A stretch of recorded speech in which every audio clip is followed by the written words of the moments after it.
మరి ఈ 3 రోజుల కార్యక్రమాలు ఏ విధంగా ఉండబోతున్నాయి డే 1 నుంచి డే 3 దాకా? ఇప్పుడు అది ఫస్ట్ రోజు 10వ తారీఖు నుంచే మార్నింగ్ మెడిటేషన్. యాక్చువల్గా 9వ తారీఖు నైటే మెడిటేషన్ పెట్టాం, ఒక 2 hours మెడిటేషన్ పెట్టాము. వచ్చిన వాళ్ళకి ఒక ఎనర్జీ సెట్ అవుతుందని చెప్పి తొందరగా నైటే మెడిటేషన్ పెట్టాం 6 to 8. తర్వాత మార్నింగ్ రెగ్యులర్ కార్యక్రమాల్లో మార్నింగ్ 5 కాడ నుంచి 10వ తారీఖు morning 5 to 8 Ganesh, flute Ganesh, ధ్యాన యోగి ఫ్లూట్ గణేష్ తో మ్యూజిక్ మెడిటేషన్ పెట్టాము.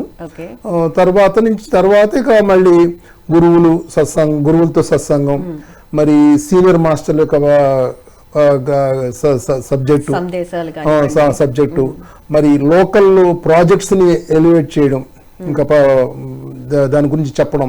ఇప్పుడు మన ధ్యాన మహాయోగంలో మరి ఎన్ని ప్రాజెక్టులు మనం చెప్పలేం యాక్చువల్గా చెప్పాలి అంటే, అందుకని ఎక్కడికక్కడ లోకల్ ప్రాజెక్ట్స్ ని మనం తీసుకురావడం, ఓపెన్ పబ్లిక్ లోకి తీసుకెళ్తాం, ఎలివేట్ చేయడం. అట్లాగే మళ్ళీ ఈ కల్చరల్ ప్రోగ్రామ్స్, మళ్ళీ ఈవినింగ్ పిప్పల ప్రసాద్ గారితో మళ్ళీ సంగీత ధ్యానం ఉంది ఈవినింగ్. అంటే ఒకటి మనం ధ్యానానికి చాలా ఇంపార్టెన్స్ ఇస్తున్నాము. ఆల్మోస్ట్ మ్యూజిక్ మెడిటేషన్ 4.5 hours దాకా మ్యూజిక్ మెడిటేషన్ వస్తుంది. మళ్ళీ మధ్యలో మన మాస్టర్లు వాళ్ళ అవసరాన్ని బట్టి, వాళ్ళు చెప్పే సబ్జెక్ట్ని బట్టి మధ్యలో మెడిటేషన్స్ కూడా చేపిస్తారు.